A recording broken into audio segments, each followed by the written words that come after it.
even going to begin to tell you how much that pisses me off. Like, I don't know what the hell that is. I don't know what is going on. I don't understand that shit. I don't get it. I don't get it. Like, I don't know.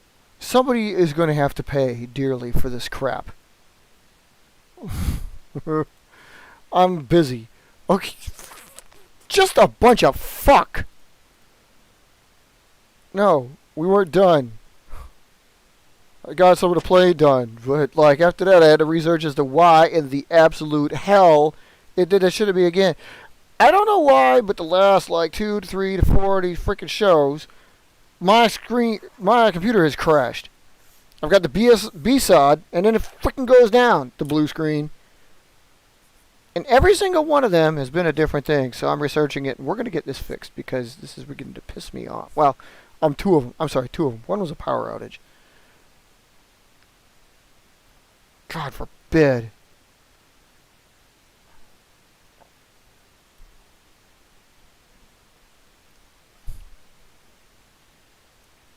It's all so stupid. Anyway, so I'm going to try this for a little bit longer, even though I'm really probably not going to get where I need to go. So hey, so what happened was I got the staple out and I got the fold done. Yeah. I was trying to see if there was anything else I could do to these planes to, like, this is obviously bigger than the one that I made it work, so you wouldn't be able to tell the difference between the one that I didn't make. This one here, yeah, it's large. We're talking, you know, where we got some, yeah, there's some stuff going on right here. I took the staple out. Got a nose going on. The other thing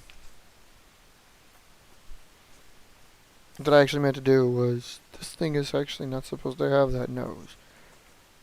I can't remember where I put it. I think it was here. Yeah, that looks about right actually. So what I was doing was I was trying to give it the snub nose I thought it deserved.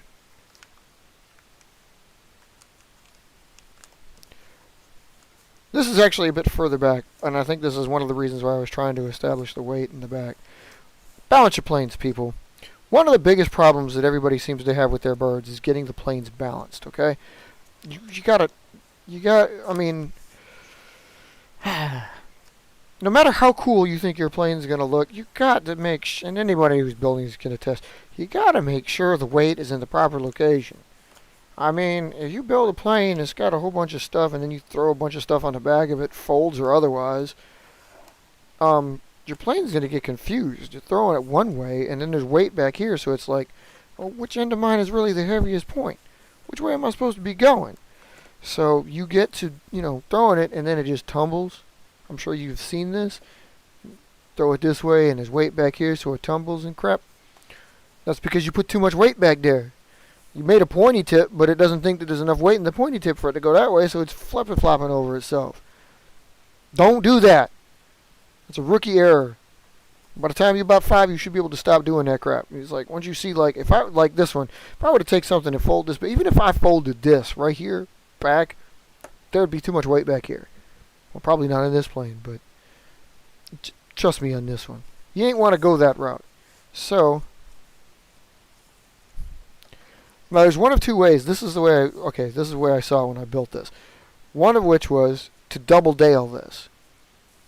I hadn't gone that route yet. I was thinking, like, it'd be pretty cool to have it, but I was also thinking of how much it'd be cooler to, like, cut that out. So I thought about the weight, and I thought about it, you know.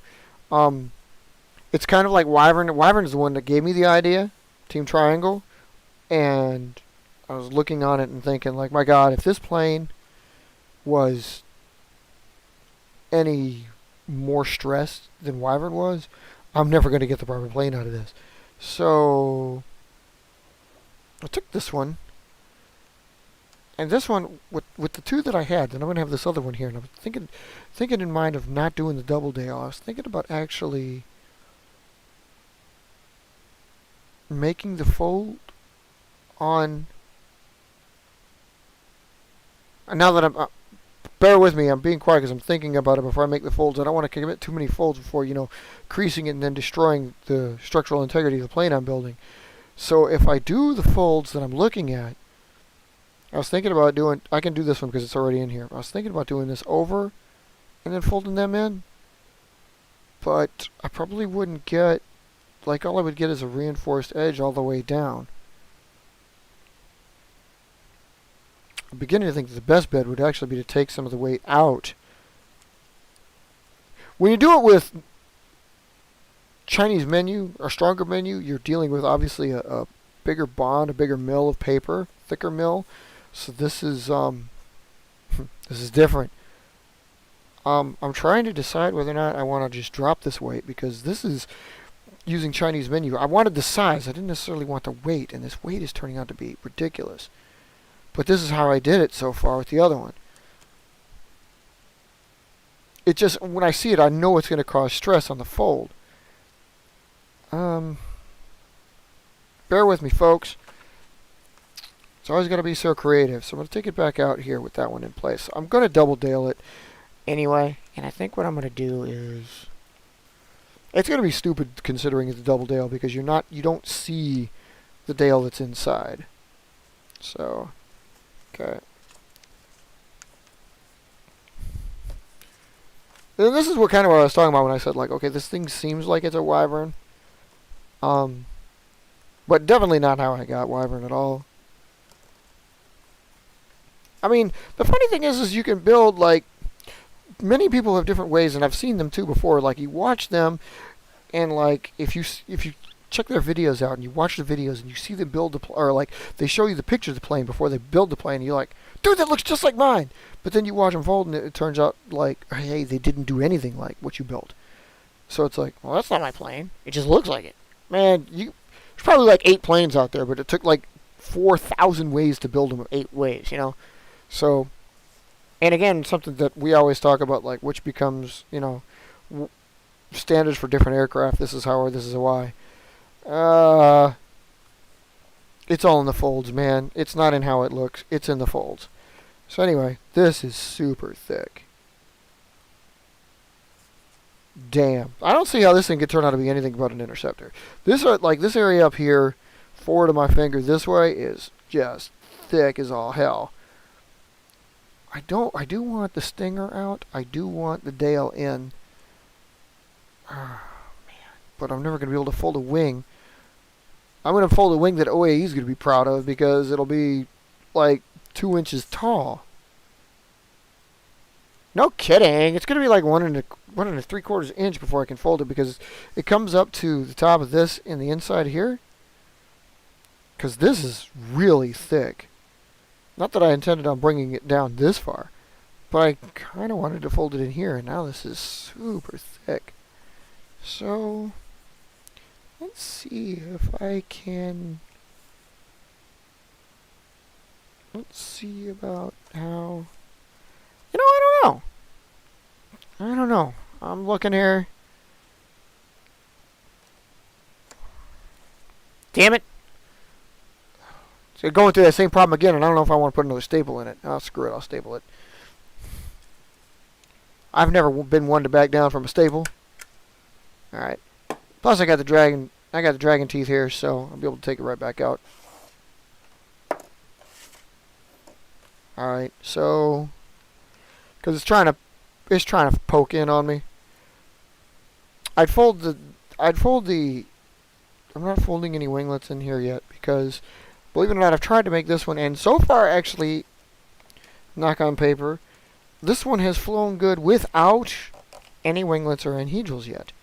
So it'd be cool if I can keep it that way. I don't think I'm going to get to, but it'd be cool if I can keep it that way. I don't really see how the hell I'm going to get this, dude. It's just too thick up in this nose. I ain't trying to build, like, you know, a 4-foot interceptor. It's part of it's dealing with Chinese menu paper. This stuff is thick. And I shouldn't have done this. But we'll work around it. Because I'm building now. It's too late now. I'm committed. Maybe I should be. Alright, so And with the other wing here. This is what I was talking about when I said, like, a ways back, and you guys might have been watching it, where that it's really easy to get an interceptor out of this. Out of any plane, rather. Any plane that you build. It really can be. It doesn't take too many folds in the front end to, like, start forming a plane that's just going to go straight. Plus this one's got something completely different to it also. It's like why it doesn't have anhedrals, and I'll show you that in a minute. Jesus H. Christ, this is too thick. Yeah, I don't think I'm going to get what I want out of this one compared to the smaller one. That nose is about a 1/4 inch thick already. I ain't even kidding. I don't know if you can see that, but it's split because there's too much paper. So, okay. I got general form. Wings look good. If I were to throw it now, I'd embarrass myself, so I'm not going to throw it right now. Okay. Bigger Dale. It's like Team Triangle 2. Alright. So, now, what we do...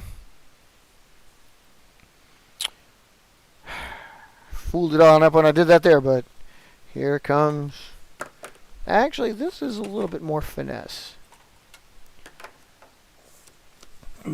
Wing here.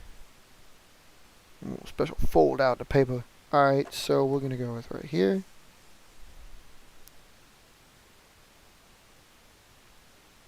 Better in, better out. Let's go with in. You guys have no idea what I'm talking about, but you'll see in a minute.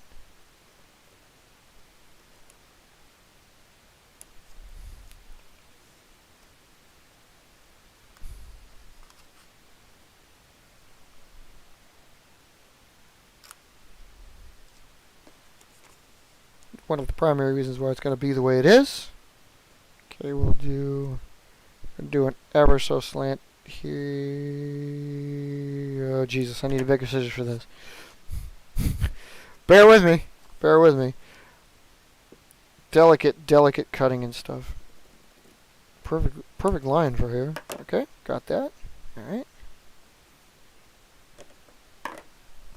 Shit like this is exactly why you should definitely have different styles of scissors, because you need to make finer cuts sometimes and you need to make broader cuts, and that's why. Okay, so queso? Alright. That's probably not going to be enough for this wing.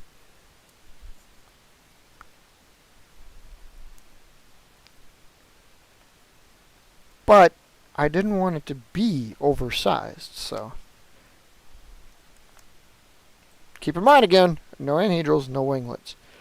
Although this right here, we're not talking about wingtip winglets. What we are talking is mid-wing winglets. This is something I've been playing with for a while. I've been trying to get these damn things to work, and it's like they're really uncooperative when they want to be, because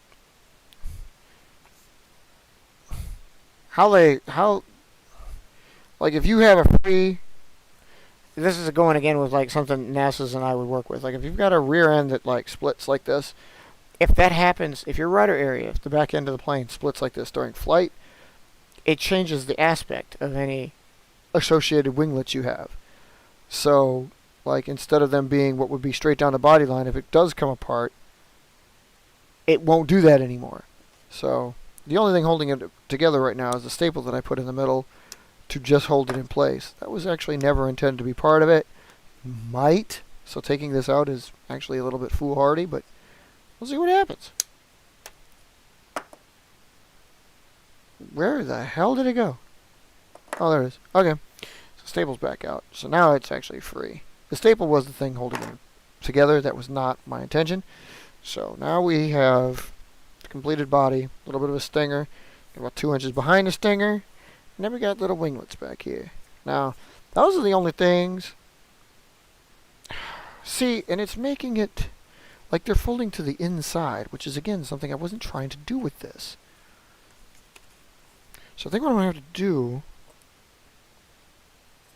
Any of y'all going to have some turkey coming up when the next show is on? I mean, I know COVID is destroying everybody's plans and everything, but I just got word today, well, I mean, indirectly, I heard it on the radio, but they were saying something about how keep your households to a minimum when going to household functions like this.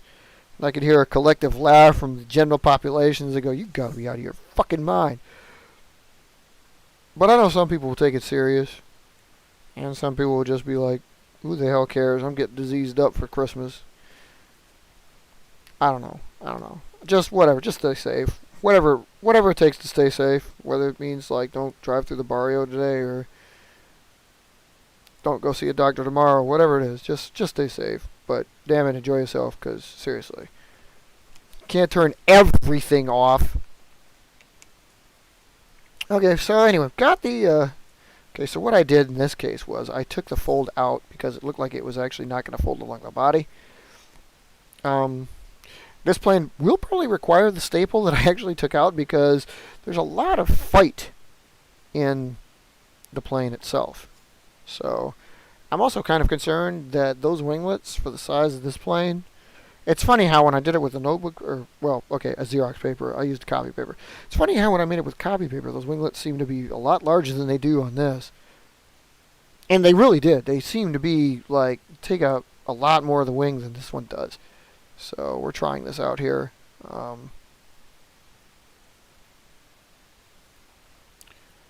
Should I test fly it like this? No! Let's say not. But I am going to... Ooh.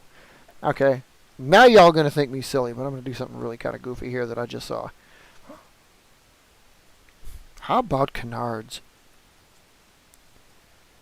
All y'all out there talk a good game when it comes to these Canards, and I'm thinking about it, and I thought about it, and here I go. Could I do it with a bigger scissors? I might need to. Man, that's thick. Can I get this little scissors off my hand?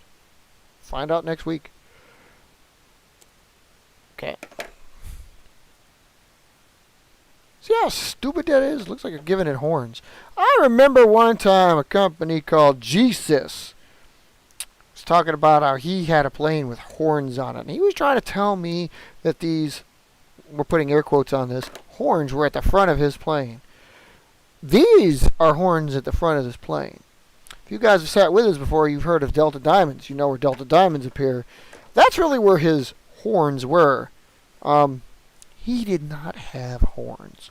He just made a Delta Diamond. It was a pretty good little plane. I think I'd seen it before. But hey, I'm not in this to crush dreams. I'm just in this to crush planes. So anyway. So look at that. We got a built-in Canard. Little far-fetched, but still doable. Oh my god, you want to see further far-fetched? Let's see how far we can take this. And if you remember correctly, I did say I wanted to lose some weight up here. So, I'm going to try this weight loss program I've got going on.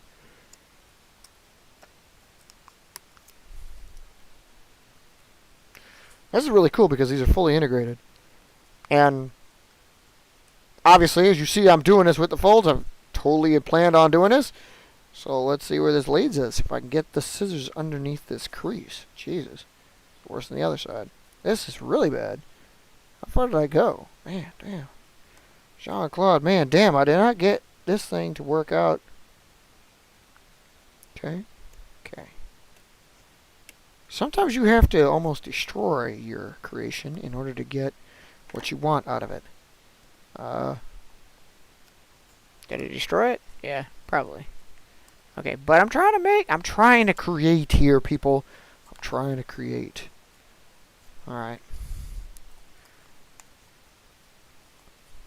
These are trickier, too, because, man, dude, all you gotta do is put wings at the front of your plane. Boy, whew.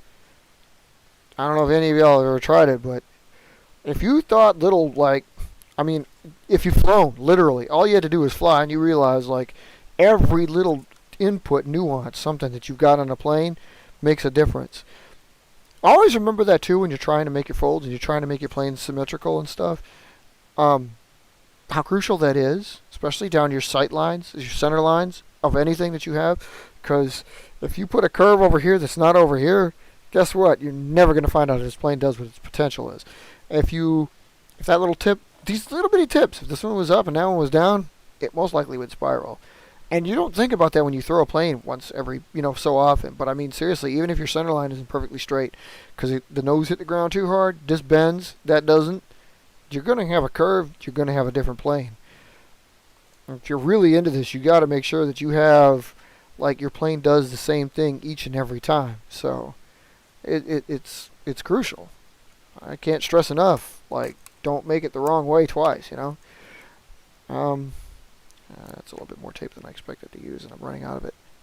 I bought more tape the other day. I'm not running out of tape. But I've got to make sure this canard is up.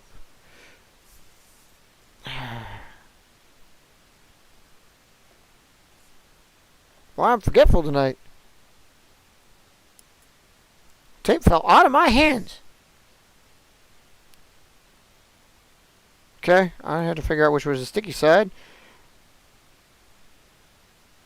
Apparently I'm not too good at that. The fudge is going on here? Oh, dude. Okay, so I'm apparently so far down the end of the tape that there's no sticky left on it. Did you know that the inside of your tape rolls actually don't stick? Mr. Wizard's World back on. Okay, so I gotta get my new tape roll. Bear with me.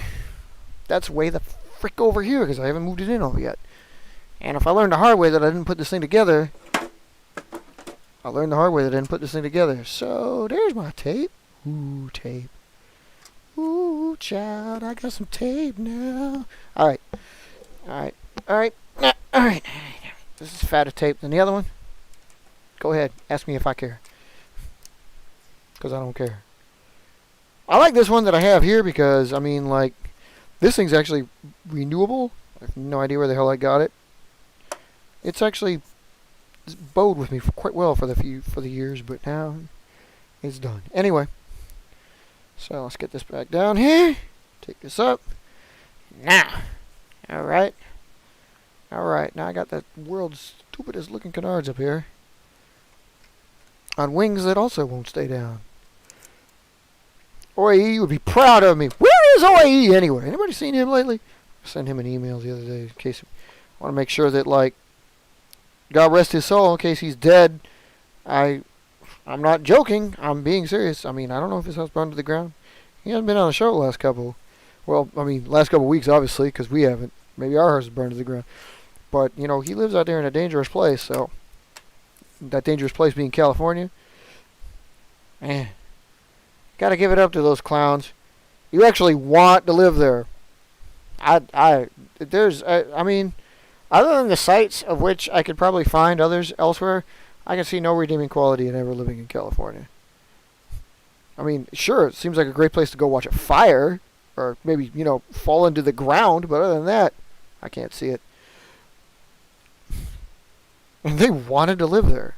Like I said, I always like to listen to whatever Californians have to say because chances are their time on this earth is extremely limited. So, and by Californians I mean real people, not the people you see on TV and shit. Never trust an actor. Never.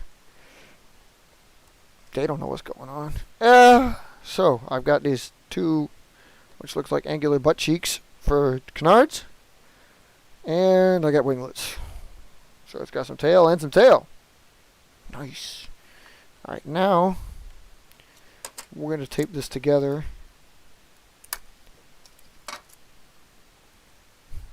Yeah, because I'm trying to save weight. Yeah, that's the reason. Okay, we're going to put this down here. Put this down here. And there we go. Alright, so now. Alright. Yep, flies pretty good. It did, okay, it did roll over, but it rolled over for a duration. So, down to the room actually did a pretty good job before it rolled over. It didn't roll over, well then again, I didn't put a canard on it back at work, so that's not bad. That's not bad. I'm actually not surprised.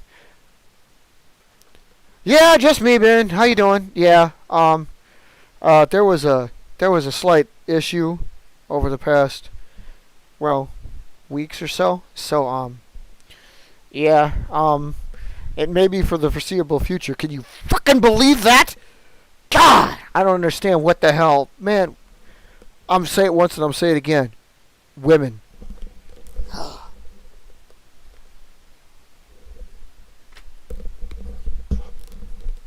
My woman builds airplanes, but I don't know. Anyway, so the flying butt cheek actually worked pretty good. It did spiral. The canards I put on it were probably a little bit,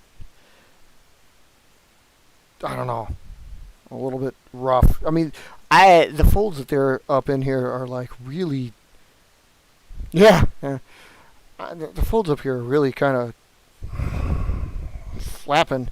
Like it's like there's a setting because there's a crease inside them following the leading edge and their fold from the previous because they wrapped around. So I can do this and now they have a up curve. Or I could actually put that back down. Now there's a down curve. So it's interesting that they have that kind of worn flap, but it was probably a stupid idea to put them in there. But it didn't fly bad. It did not fly bad. So.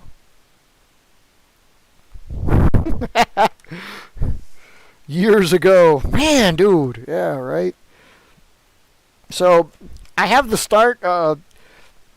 Ben, sorry, I'll call you Y13 on this.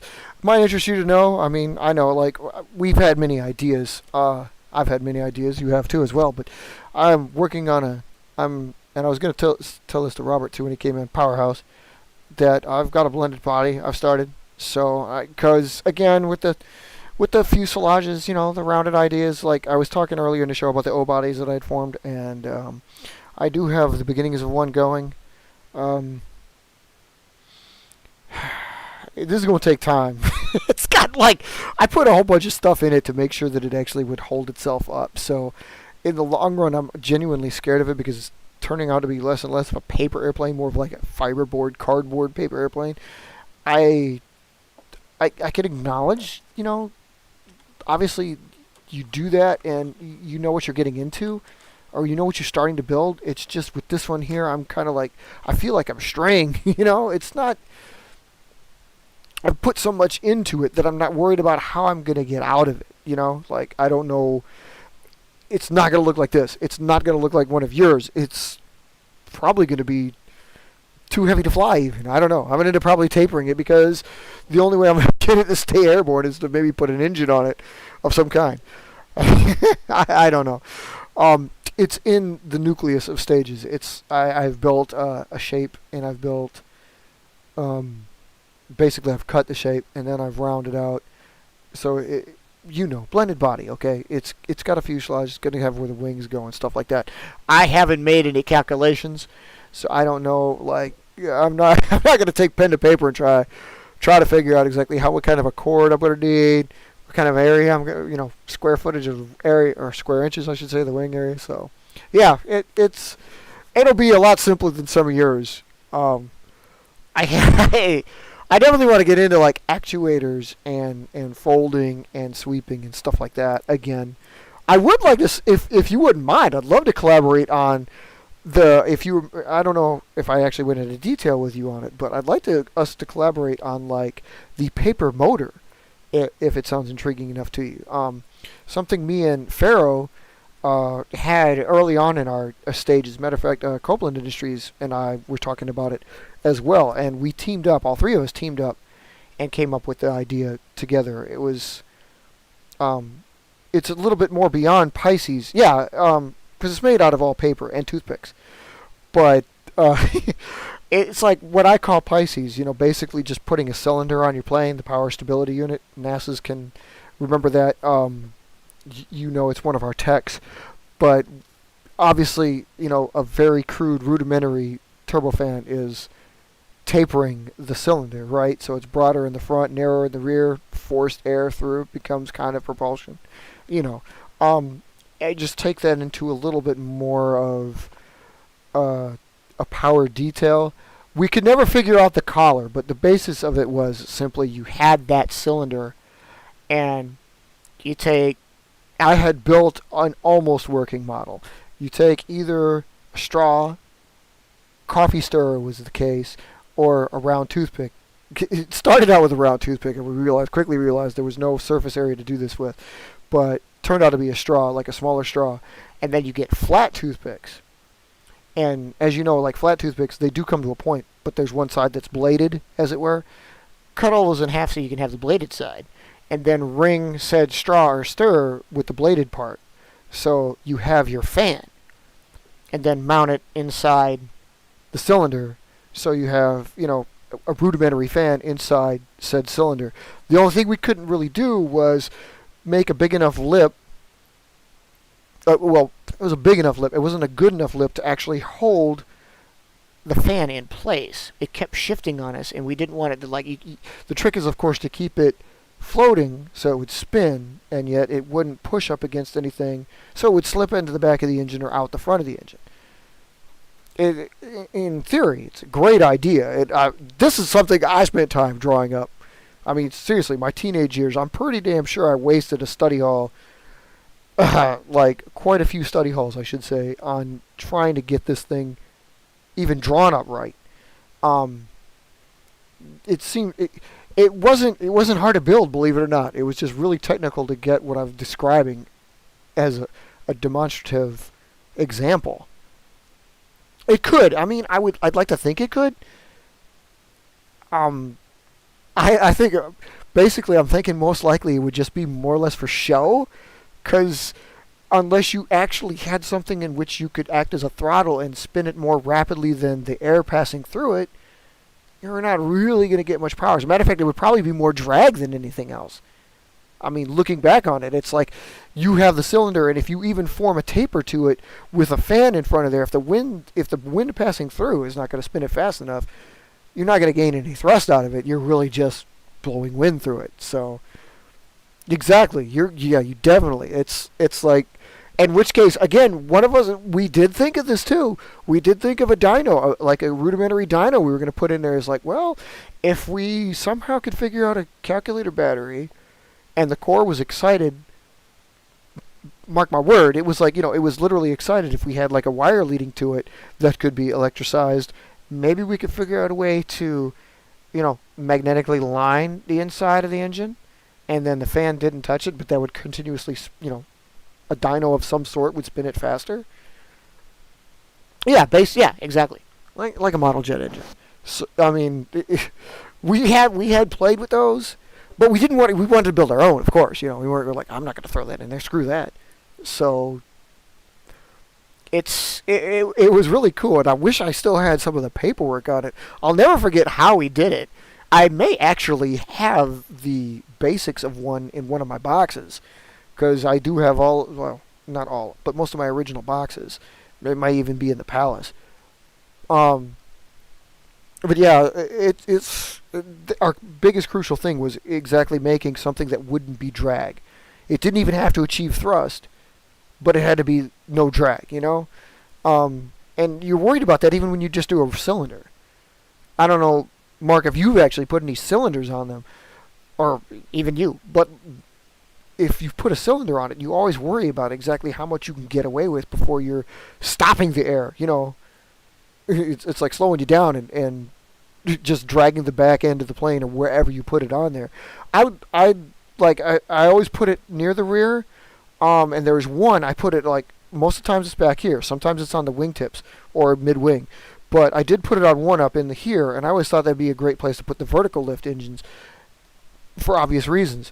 Yet I never made them taper that much. They really were just a straight cylinder, because I was always scared if I tapered it too much, like it's going to start being drag and it's going to drag it down, because I did that.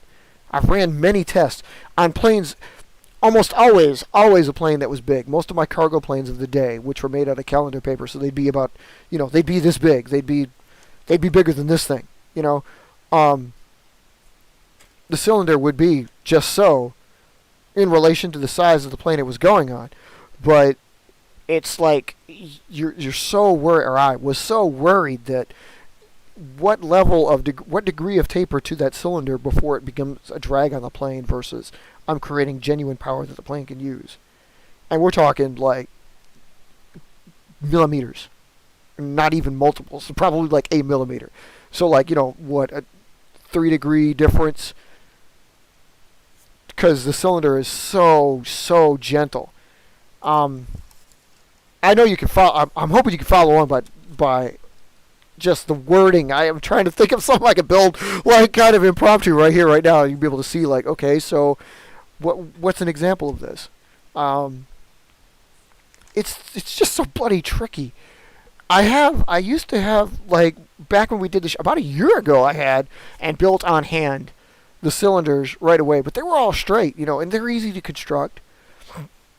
It's a lot harder to construct them. Obviously, it's a lot harder to construct them when you're worried about making the front end bigger than the small end.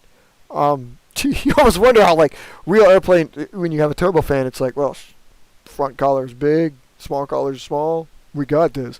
And it's great when you have something pumping thrust through there, but when you're totally dependent on the air passing through it, and see, another reason why you need the power source, obviously, when you look at it that way, it's like, okay, when you take your plane and when you first throw it, that's as much thrust as you're probably going to get out of even the engine because it's spinning as fastest at that point.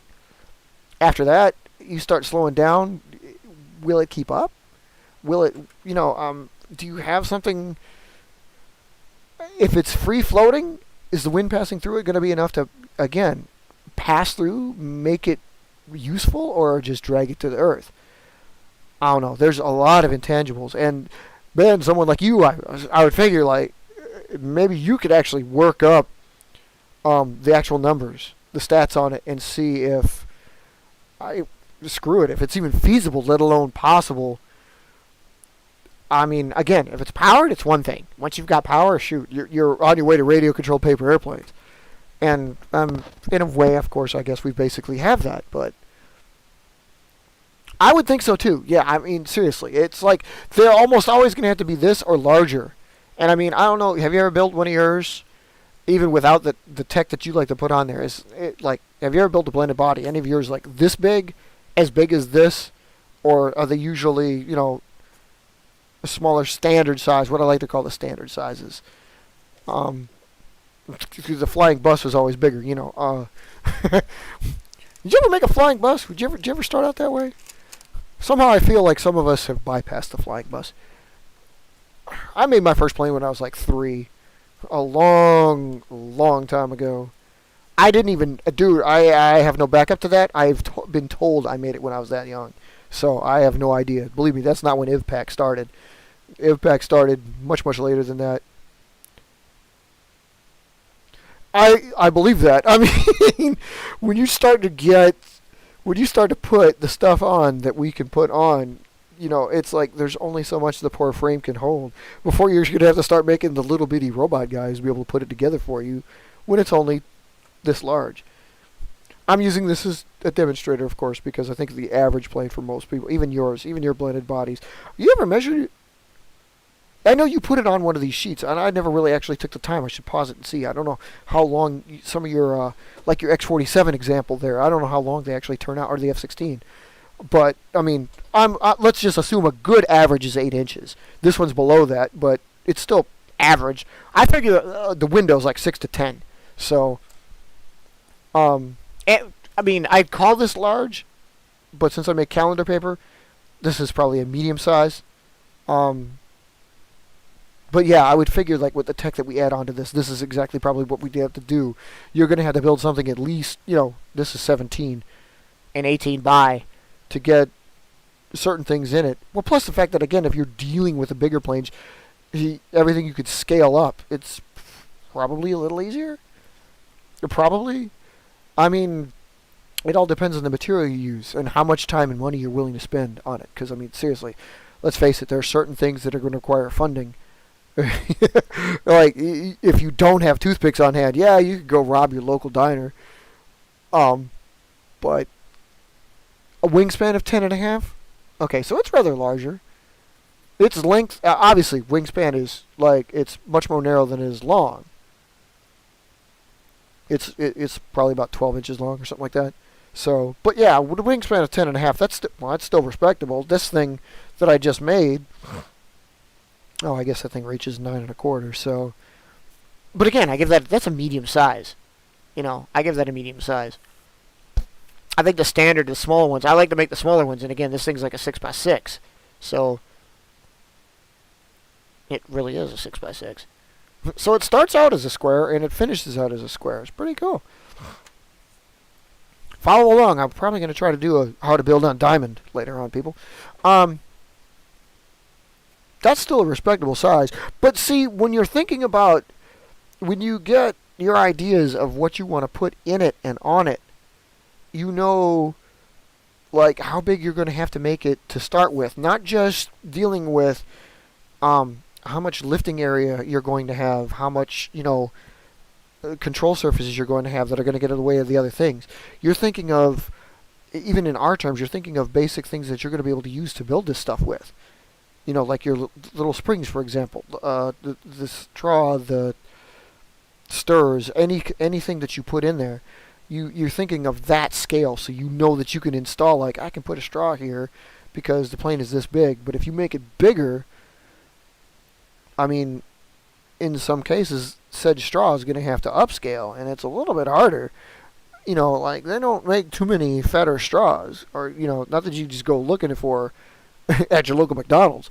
So, I'm just thinking in terms of it's so easy to do on a regular basis with all the stuff. You're having your own, a staple works here. But if this plane was this size, it's going to have to be 3 staples. Or if you could somehow achieve it, a larger staple made out of thicker stuff. So, paper clips are probably a better example of that, because paper clips, they make in different sizes, and the bigger they make them, the thicker they are. So there's actually more to them. And that's exactly, they're upscaling. That's exactly kind of what we're referring to. It's like, if you have a really small plane like this, if you have a standard size plane like this, a regular straw will work. This, a coffee stirrer, will work. Anything bigger, what have you got to go to? So, I maintain that you got to keep that in mind, of course, when you build these. So, that's kind of our tech talk for the week, is like, just keep in mind your scaling. I'd like to think it's also ways of, like, make sure that you're, if you delve into the design, you want to make your folds right, you want to make them straight. Everybody knows this. But it's like our tech talk should branch into 2 ways. It should be there for amateurs, and it should be there for professionals. Yes, I've been doing this for 35 years. I consider myself a professional. But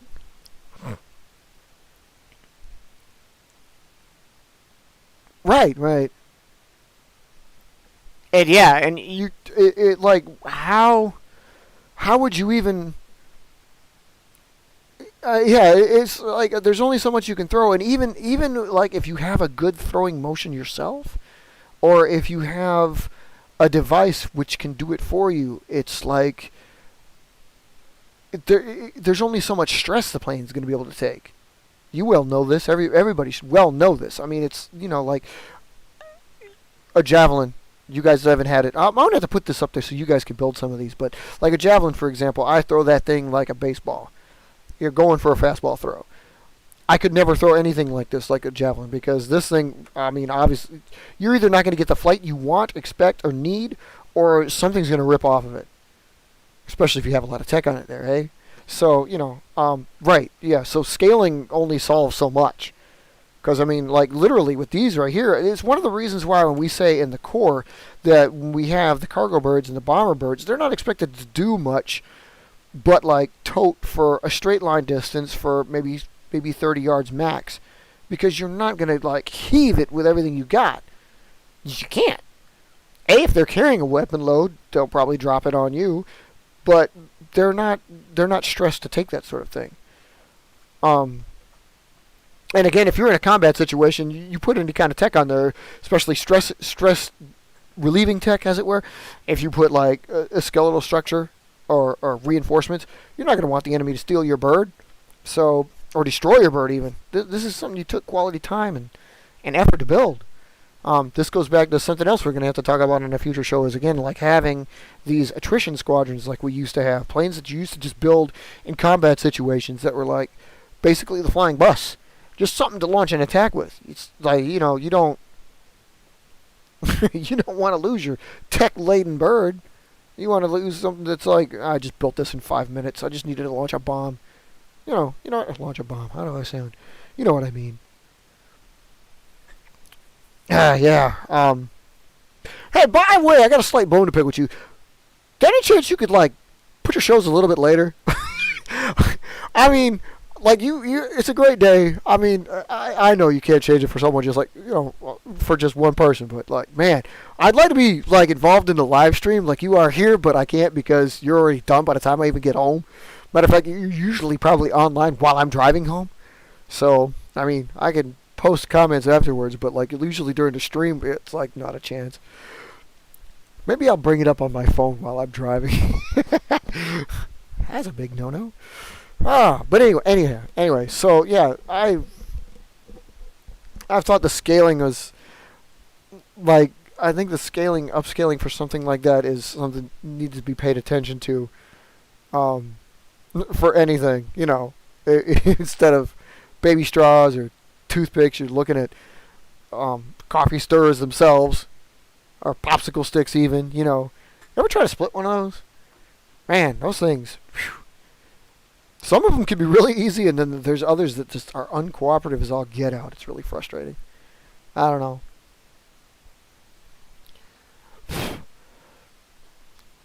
I'm thinking if I had like one plane that had this, well, anything really, like the sweeping wing or the controllable rudders or ailerons or something like that.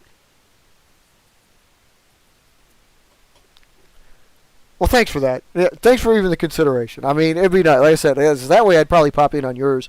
Or if you remember, I used to do that. I did, like, there's 2 or 3, I think. I can't remember some of your earlier ones, what I did pop in.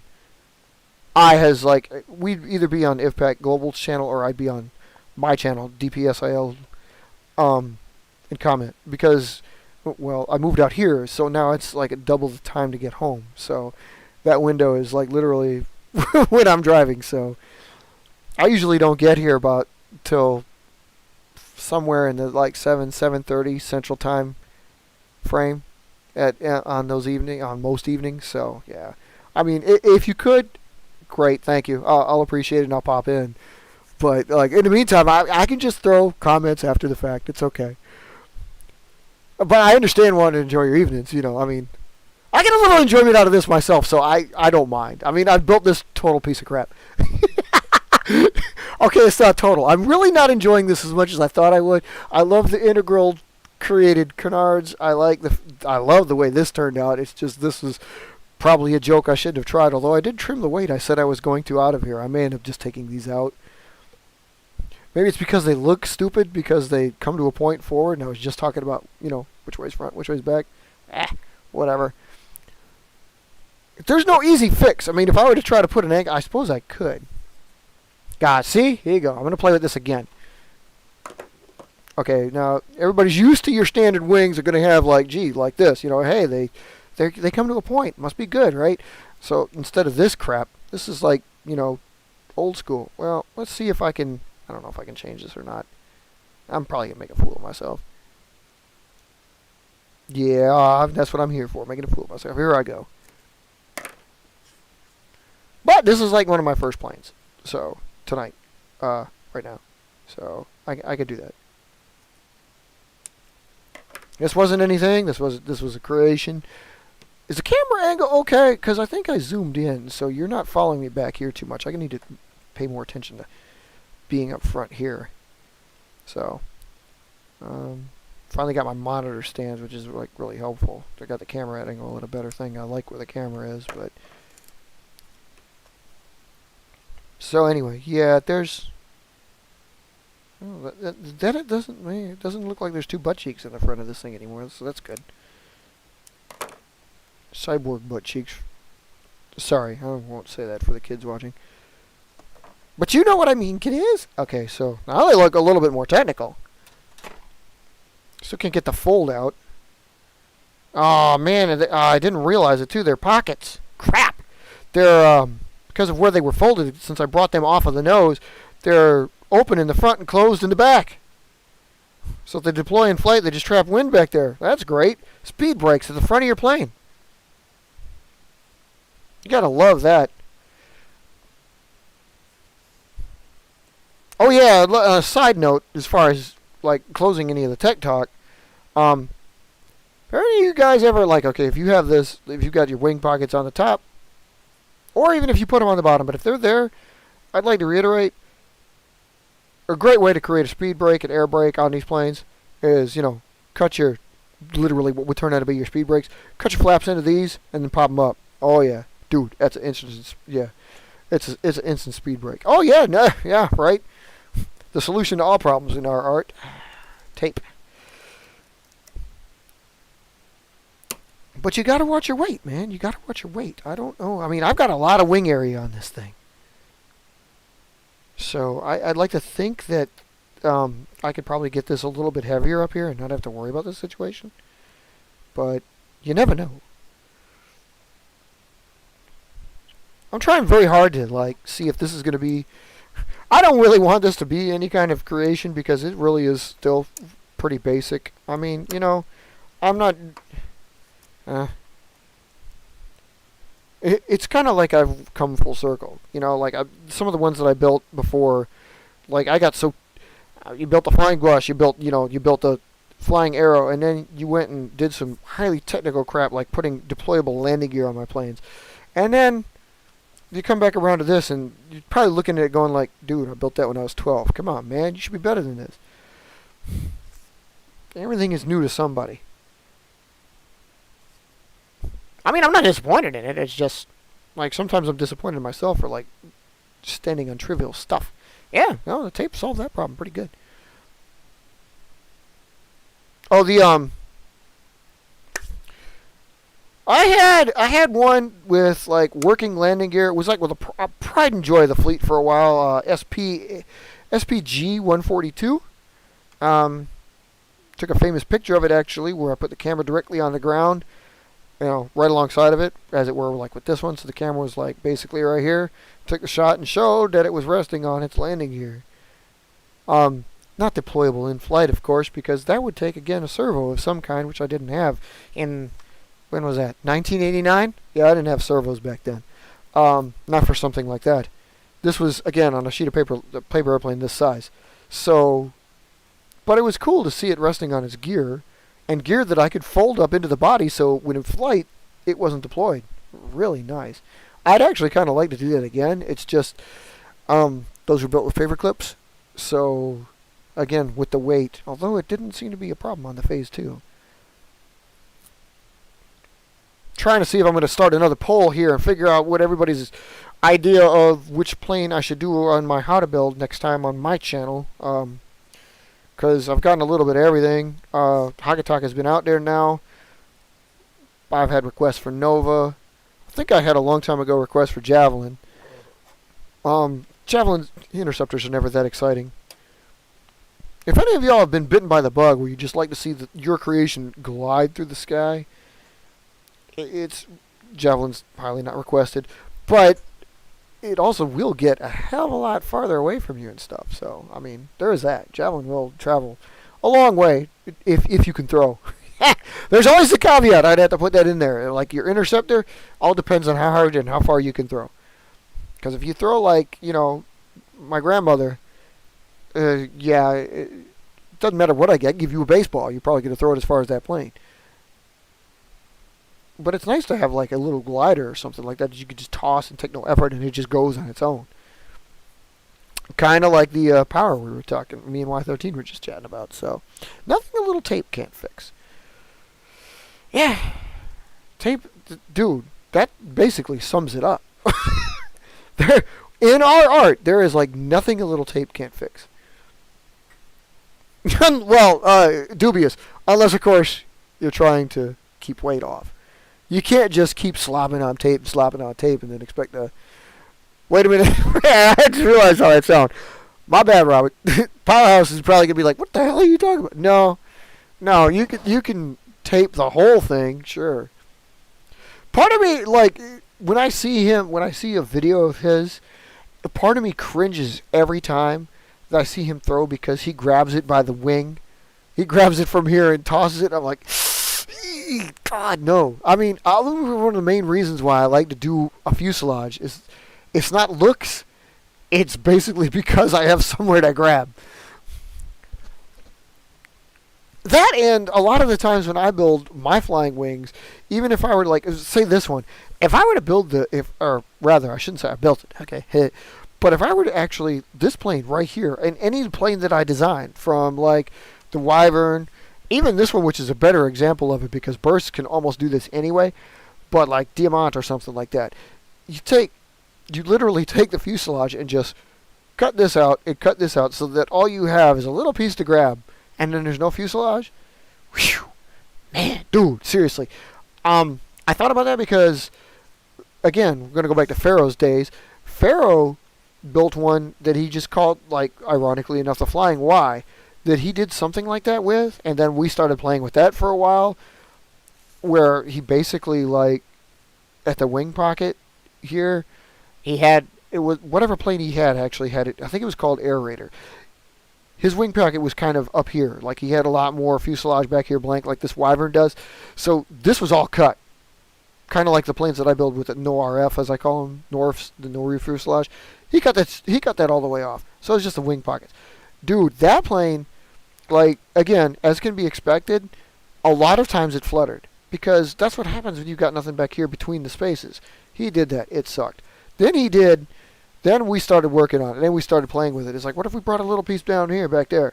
And then what turned it into the Y plane was kept this, dropped that, and then we did like a body frame enforcement that was, don't get me wrong, it was nothing fancy. We literally took like a straight piece of paper, put it up here on the top, and then taped it so it kind of acted like a boom between the no fuselage area. So from here to here was blank, and it had the little tab back here, and then over the top it just held it in place and connected the wings. It basically held the wings in place and held the little piece back in place, because this thing would just flap like mad, which you could expect. Yeah, that plane kind of sucked. It wasn't terrible, especially when the boom back on, and we thought that was kind of a cool idea, but it kind of died because it just took so much bloody effort. It's like, how far can you go with that damn thing, you know? We weren't going to do it. It was nothing that was going to see most of our time. Again, the boom, like, I built boom aircraft. I thought boom aircraft were going to be the future for a while there. I just didn't exactly know how it was going to work. And let me tell you, dude, something that me and Y13 talked about a while back was, like, fly-by-wind. A better example of that, and I've still got the plane. I could grab it, but I don't want to leave you. I've got pictures of it. I maybe even got it in flight. This thing was a badass plane, I have to admit. Hybrid, basically two planes, where I had something like this, a little less wing area, cut this out, made it a little bit more narrow, a little bit shorter, then put, I think it was a coffee stirrer. I know it was thin like a coffee stirrer, but it was long like no, it was a coffee stirrer. Just one of those little abnormal ones. So I just put it in the keel, ran along the keel of the fuselage, and then gave it a little butterfly flap in the back there. It was close. Actually, it had to be a coffee stirrer because it was close proximity. So anyway, so it was there, right? And a little fly-by-wind action, because all it was basically done was loosely taped to the keel, enough to keep it in place. Where it could fall out, just never did. So, like, literally, it was at the mercy of its tailplane. It had a horizontal tailplane that just, again, at the mercy of the wind when it flew. Dude, that little plane did really, really good. More so than I was expecting, because nothing really held it in place. Now that I know what I know, and I've watched a few Y13 videos, I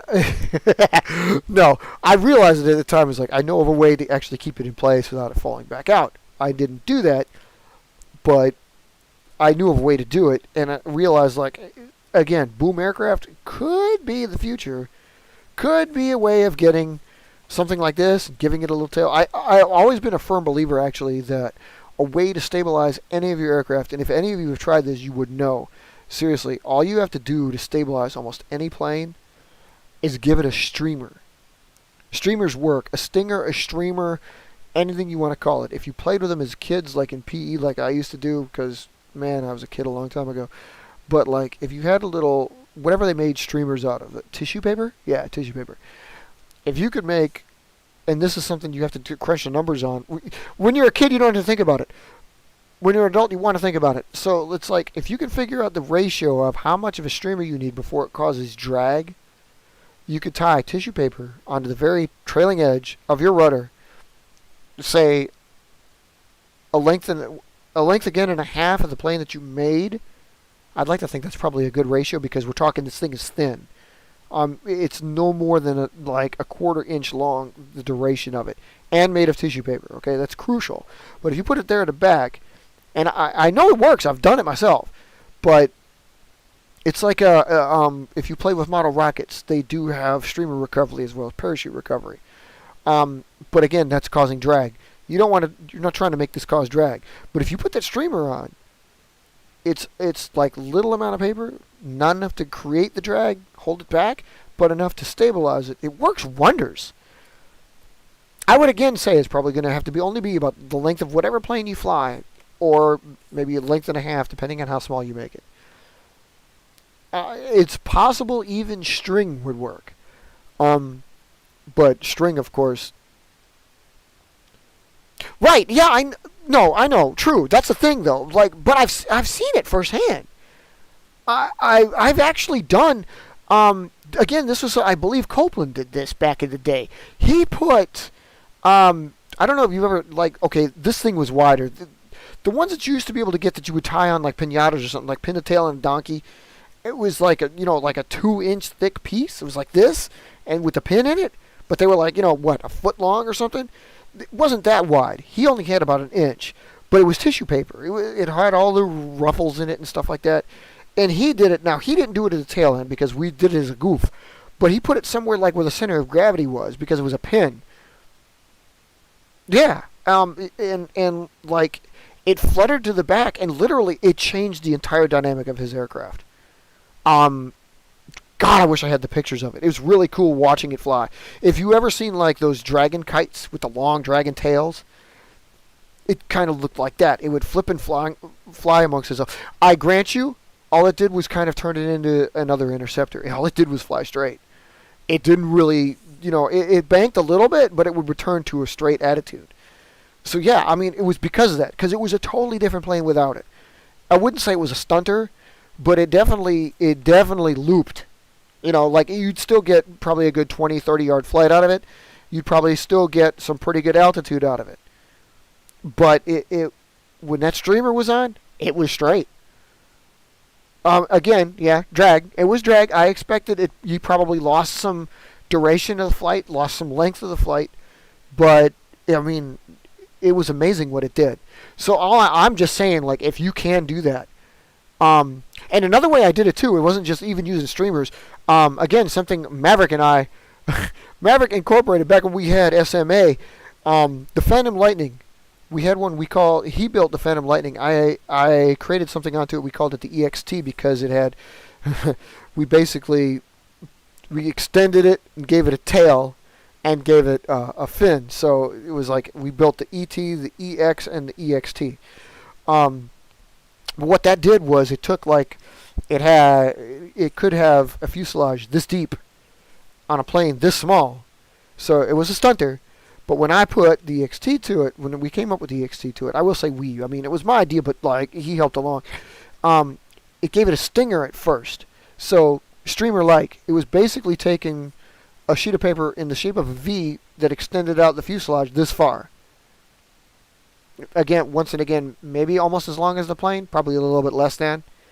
And again, changed the entire dynamic of the flight. Just by having a keel that was half the width of the fuselage and about as long as the plane. The plane was entirely different. It increased its range like almost threefold. Seriously, it almost went triple the range it normally had, because basically Phantom Lightning was a stunner when it started. By the time EXT rolled around, it was like you were pushing strike flights, at least like air superiority flights, control flights, excuse me. So pretty good range. The tail did a little bit less to it because the tail actually brought the tail up really high and then gave it a T, so that brought it back down. But again, it was amazing what was achieved by just, and it kept me thinking. I've built planes like this before. Again, I may still have another one in the pad right now. If you look back on pictures that I've taken or a video, I might have shown it, where there is a plane about this size, somewhat Wyvern look-alike, that has a fuselage extension, a keel extension run way back here as what I deem the Stinger. You can either tape it, staple it, or just shove it into the nose far enough that it'll stay. But again, I genuinely say give it a try if you haven't. And it's amazing. Especially try it on a plane you've already started. Because if you've got one that flies one way, it will change the dynamic. I mean, unless, of course, you built an interceptor. I don't think it'll change that. But it will definitely change the attitude, the flight plan of the plane that you have. I'm not saying, again, this is the wave of the future. I'm just saying give it a shot. It's a tech, It's just something to try. It's not going to help everybody out. It's not going to help every design out. But I love to dabble in everything. So, this is how I get these ideas. So if I could find me some honest to goodness, like I think I'll probably take some toilet paper and like tape it onto the very back end with a little piece onto the end and see what it does. If it's loose enough, if it's like airy, light enough, whatever you call it, it'll be fine. I really don't think it'll be a high drag situation. I really don't think it'll be, I mean, don't get me wrong, it could be, but I don't think it'll be disappointing. I don't think you could. It couldn't make you much worse. I wouldn't recommend putting 4 of them on a bird. I wouldn't recommend sticking them on the wings even of a small plane. But then, like, it is something just like everything that once you think about it, it's like, well, play with it, see what you got. For all you know, you could possibly, like, on the case of this one, if I stuck one here or stuck one here, if they're only 1 inch long, 2 inches long, and stuck them off the end, who knows what it'll do. And believe me, even thinking about that right now, I'm like, that's not a bad idea. I would try that. 2 inches long, really thin, coming off the end of each wing. And the beauty of it is, of course, is once they, you test flight, you test it again, you test it again. If you find it does create drag, just snip a little bit of it off. You should, hopefully, find a point where it doesn't cause drag. It just straightens the plane out. It's your plane, play with it. I know there's probably planes you've got right away that you could just say, screw that, I ain't trying that. And again, obviously, there's planes I'll never put it on. There's no point to be putting it on a Diamant. I'm never going to play it on that, but what do you got to lose, If you're a dabbler, you'll dabble in anything. A dabbler is a duck. I don't know. Just like I said, I wouldn't shoot it down, so it does make me want to get back to putting a Stinger on there. I need more paper here. Like, if you've had even I love this word, even a rudimentary Stinger would be like, if I were to take this and I could leave the wing, I could leave the bulk majority, like, come on, like, even looking at it, if I were to build this, I'd probably put the wing, the fuselage would be right here, right? Okay? Let's just say, for the sake of argument, 3/4 to 1 inch long, right? So, right there. So I'm going to put the wing fold here. I mean, I could make it, but I don't know how I'm going to create this one. In any case, so you got the wing. So I can take the basis of this wing here, right? And I'll even take it almost all the way to the ring root.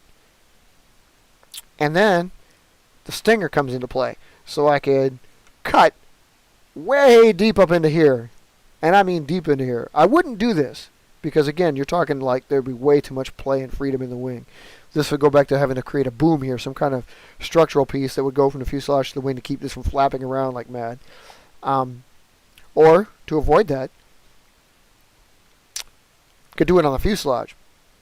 You wouldn't want to do it. It'd still be structurally unsound. But in any case, you could take the cut and run it from like small on tip, maybe about 1/8 of an inch, and then run that puppy way up here, almost to your CG, your center of gravity, and then instant stinger. It wouldn't probably work with something like this too well because it's under the wing. It's basically a part of the body. What I propose, what we always talked about, was usually an extension on the body of the aircraft. It's already beyond the plane. It's somewhere back here. A plane like this would probably not benefit from it either, but I heard a theory on that said that was actually almost the case. I can't remember what show it may have gone back as far as Steve Irwin, and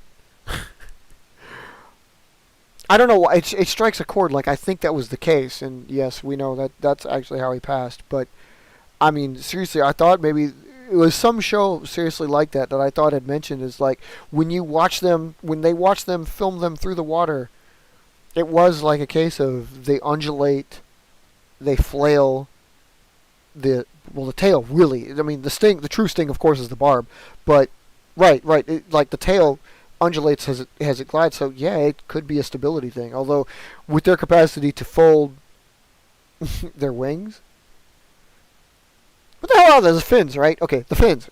With their capacity to fold the fins, as it were, they're probably getting a lot of stability anyway in a more, for lack of a better term, fluid situation as others element. But I mean, I remember reading that. Actually, now I think about it, you know what? I'm pretty sure what it was an issue of my parents' Discover magazine that it came from there, because it was like the world of the Stingray. It's kind of cool. I miss that magazine. I'm going to get that one back again. Anyway, yeah. So and that's why. I mean, literally, it was kind of. That's what we had looked into, because Copeland had built a plane. It eventually led to the Silhouette, that he tentatively dubbed the Manta. I built one called the Manta that looked nothing like a Manta. My Manta had a Canard, a close coupled Canard, and it didn't work for crap really until I'd fixed a couple things about it. But he had one that, like, literally it led into the plane he called the Silhouette. That was really cool. It did something like that. After me and Pharaoh had come up with the Air Raider Sting that he had, that little Y boom, it came out the back, and then he made something that actually had. His was outrageous though. Seriously, he had a plane this small, but he had a boom like this long. It was like, okay, that wasn't anything. I mean, like, literally, that thing was causing way too much drag. It was not worth it. But it was an intriguing idea. He wouldn't let me touch it when I had it. I remember that, because, like, dude, I remember he grabbed it back from me and it ripped it right off. But, you could imagine a plane this small having a tail this long. I'm not even joking. It was probably close to this. But he switched it back from me because the tail was that long. I grabbed it and it, like, ripped it off the plane. He's like, "Oh, man, you ruined it." The plane was horrible anyway, because, again, we're talking when it was that long, it was just too much drag. But if you had a plane that big and you had a tail there, really, you're small? Yeah, dude. I'd like to point out also that one of the boom planes I made with the horizontal tailplane, that plane worked really well. I can pass off pictures on that. I may have to string some of these along as a GIF or a video montage of the clips that the pictures I've taken to show exactly how good these turned out. Because, I mean, I've got good flights. It's not like, pictures can lie. You're in it, and you've heard the term, pictures don't lie. Well, that's a lie. Pictures lie. If you've ever, it's like, pictures can be doctored. I mean, like, if you use a zoom lens to take a picture of a plane that's really close, especially in flight, and it looks like, wow, how did you get that shot? Well, dude, I just took like 100 shots in a row, and this one turned out to be good. Some of these pictures are, like, really cool. Like, it did get a good distance away from me. It did get a good altitude. And I don't really care about altitude so much. I mean, I know you could achieve it with an interceptor. I know I've achieved it with interceptors. I had to curl that. Like, you're going to get serious altitude. Javelin approaches like 80 to 90 feet. But it's all in the throw. Any plane you build that's that heavy in the front end, I mean, it's just a matter of how hard you throw then. In any case, that's how, like, I think altitude, like glide altitude, is the most important thing. And of course, if you're getting glide altitude like 30 feet up as opposed to 10 feet up, you're obviously going to get more flight out of it. So the crucial balance is trying to find how much thrust can get you to your glide altitude and start your glide altitude. The phases are really good at that, but if you'll notice, like most record-holding planes are of a snub-nose variety. I have the firm belief that it's if you have a plane like this, you don't have the wing area in the front where you need to have the lift when it's actually reached its apex. So if you're gonna have any duration, you need to have a snub nose. You need to have a leading edge that's snubbed somewhere in the front, be it like a half inch anywhere to 3 inches.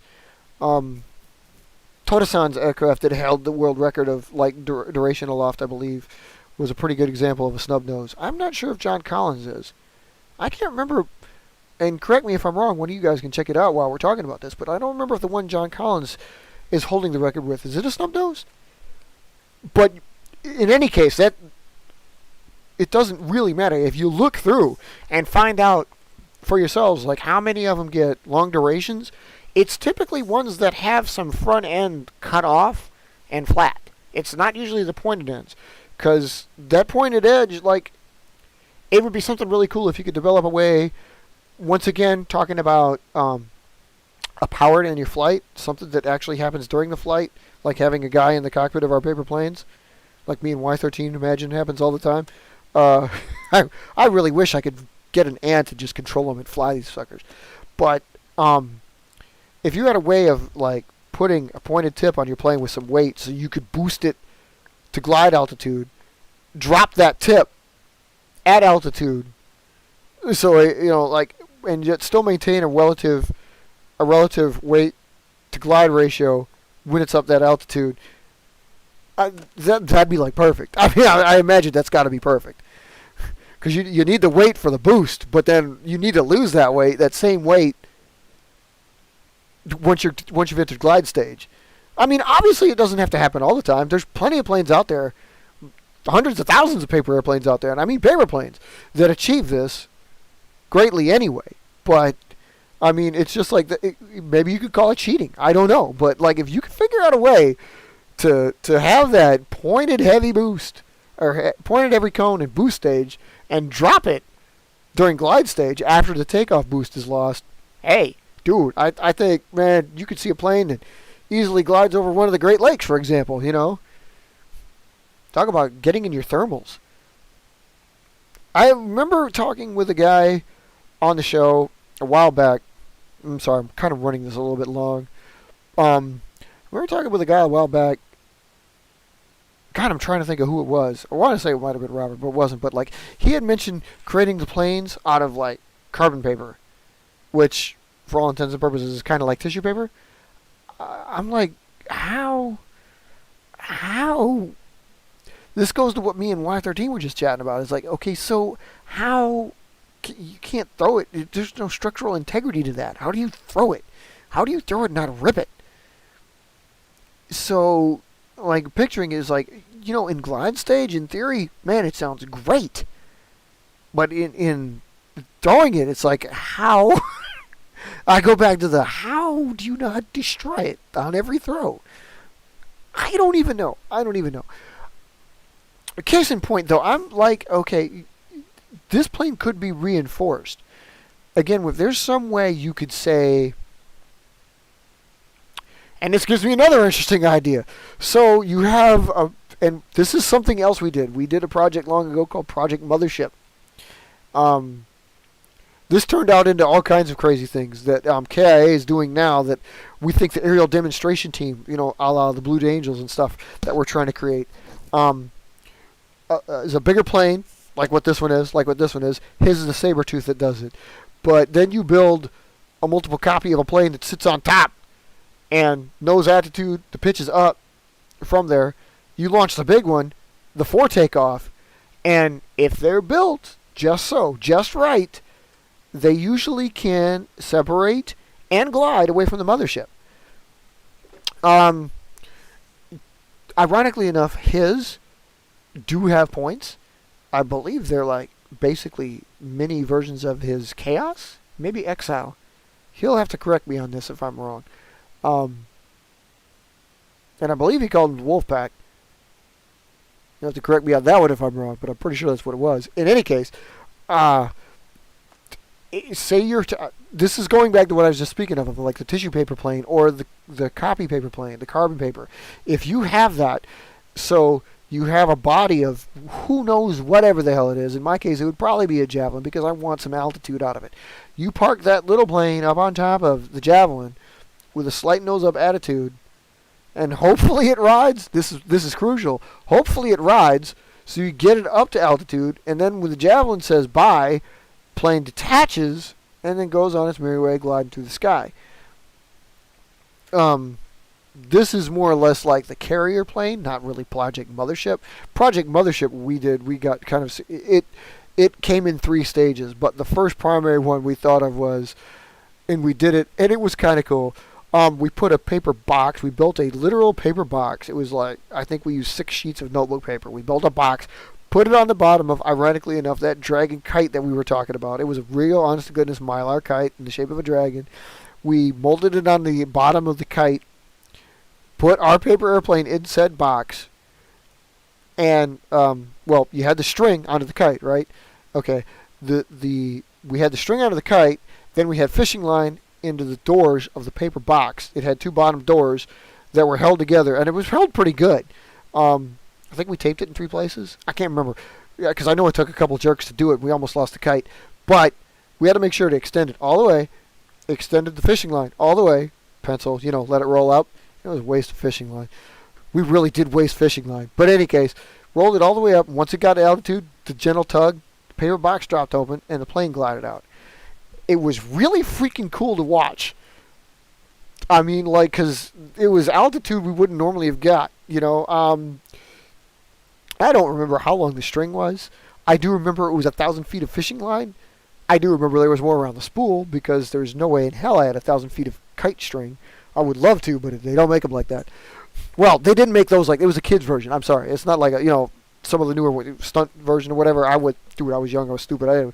We didn't have the internet. I didn't know what the hell, how long kite line could be. But... And I didn't tie my kite to the fishing line like a dumbass because that would have worked. In any case, it worked really cool. That plane glided for a long time. We lost it because it glided for a long time. Yeah, that was spectacular. All for like basically 2 flights. Because there was one, we did one before and we didn't let it go as high because we wanted to test the feasibility of the box. The box worked, so we took it up to maximum, let it go. It was funny because I do remember vividly when we finally got the box open, one door opened a little bit more than the other one. So it was like deploying something out of the bomb bay, which looked really cool. But of course, when we got it up in there, it was in a pretty good wind. So the plane didn't leave the box right away. It was like stuck in the box. And we had to really look because the altitude that we had, the kite was really up there. We're like, damn it, what's going on? The box is open. You could see that, but you didn't see the plane.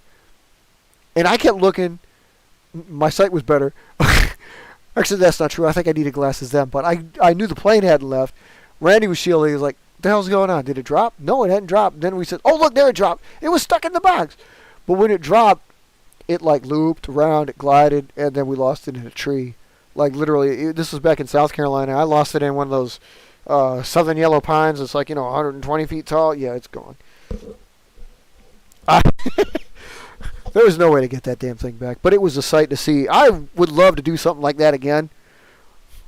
And, Wisconsin's really good because, like, kite flying weather happens on, like, every other day up here, seriously. So, something like that probably had to be done again. Maybe better. Maybe on an actual... You know what? I'm probably going to end up having to do it on a real fishing reel so I can actually bring the wire back.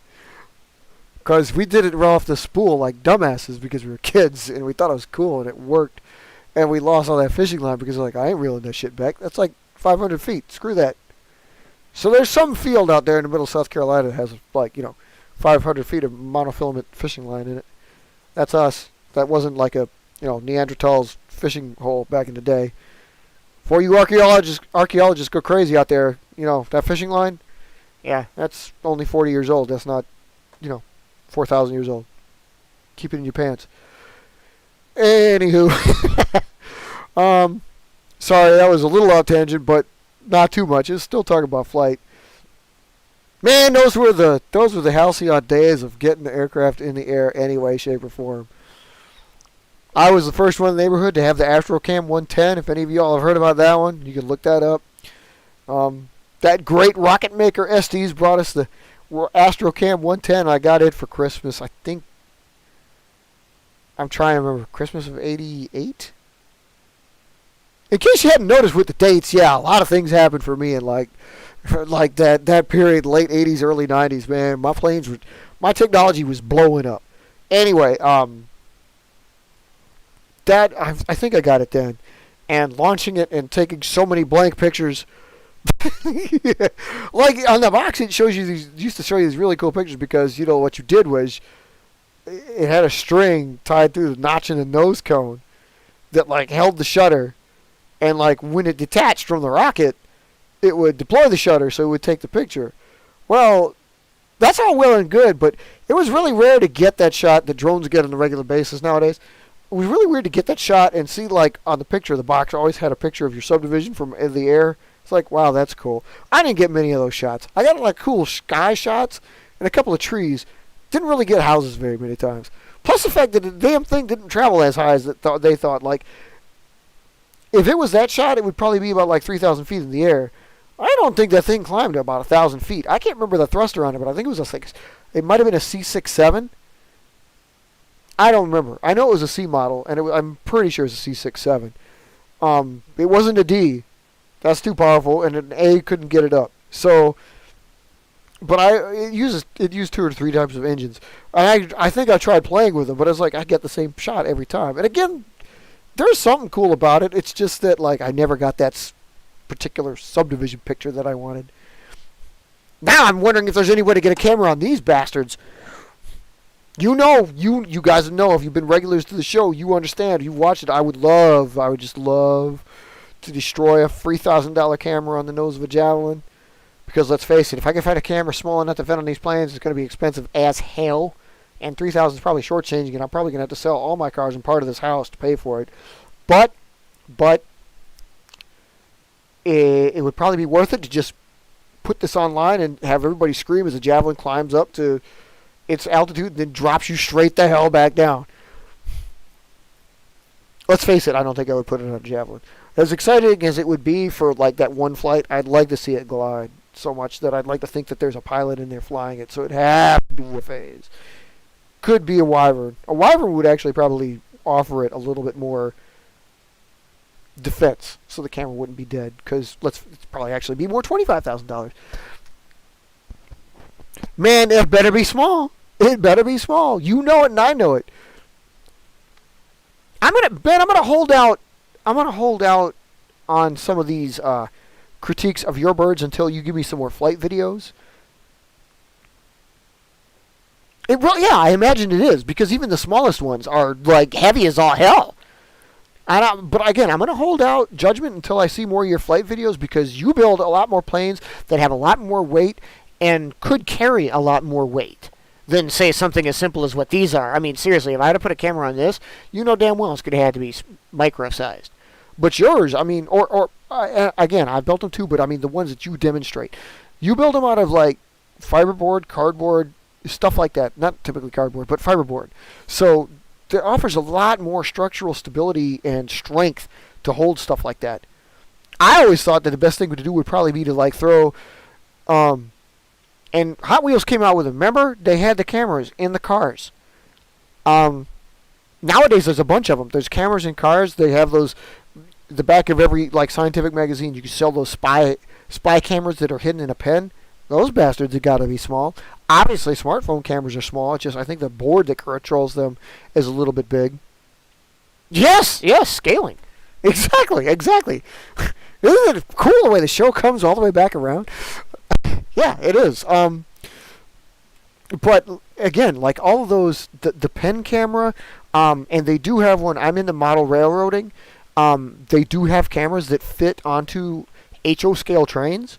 I can't imagine those are very big, even though I have seen the box, and it is. I mean, okay, a whole scale train isn't going to be about this long, but again, we're talking about something that weighs pounds and doesn't expect to fly, so the box is still big, so it's going to be quite a weight and drag penalty on a plane like this. But yours, with structure, with a blended body, I mean, you want to have that.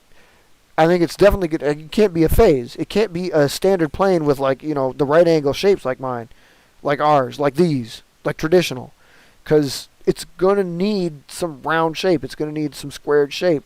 And it's going to need some support around it. I so badly want to do that.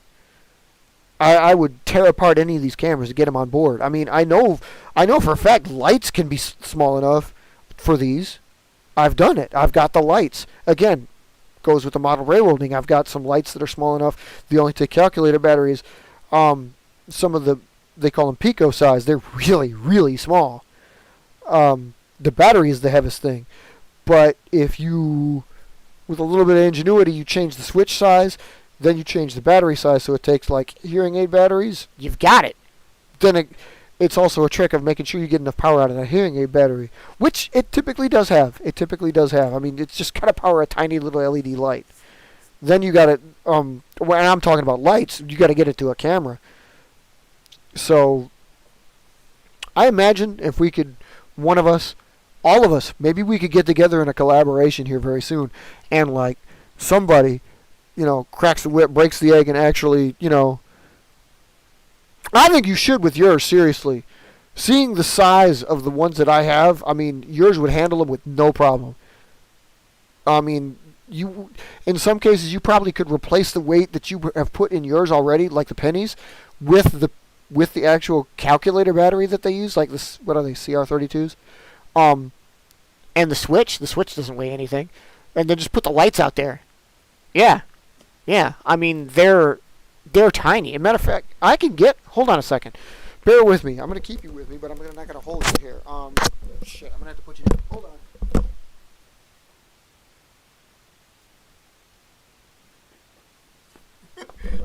Live show, and I'm just going ahead and depositing them. I've showed these on the show before, but these are they. I don't know if you've been around to see them. These are they. This is actually a grouping of a few that I have. They're not on board the. Let's just go ahead and say they're not on board the train yet. But like, okay, calculator battery is inside. This is the heaviest part. The switch ain't nothing, and then the light. It's going to try to focus on this, but the light is there. They're on the tips of these. They are super thin. This braided wire that they're on is the positive, negative, super, super thin. And like I said, these are called the Pico version. Yeah, they're tiny as all hell. And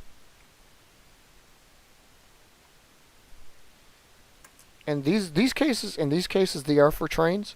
But like this one, actually, this is not. This is, I think, the micro. This is bigger, and yet it's still small enough. But these right here, I almost got these solely for the purpose of I'm pretty sure I can get these on an airplane. So, yeah, flashing red like this. I think it's cool. I think, like, trust me, I didn't get these for trains. I got these for planes. One of these days I'm going to put these out. This is 4-in-1. This is 2-in-1, but you could obviously, like you run the lines off any way you can.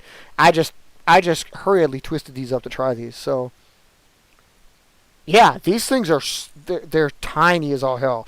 They weigh nothing. The only thing would be the weight in here. And again, Ben, with something like yours, when I've seen the way you construct yours with like the pennies that you actually have in there for weight, this could easily take the place of it. So then you just run your line through to whatever wing, whatever tip that you want to put them on, and it'd be great, I mean, actually with these, I think you'd go with something bigger like this one here, which is, again, if you can see it, I don't know, they're so small, but this one is obviously bigger than this one.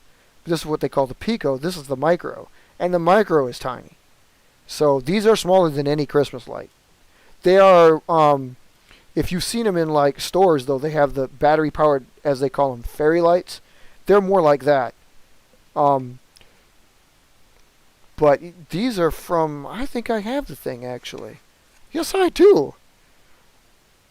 Model train software. Yeah.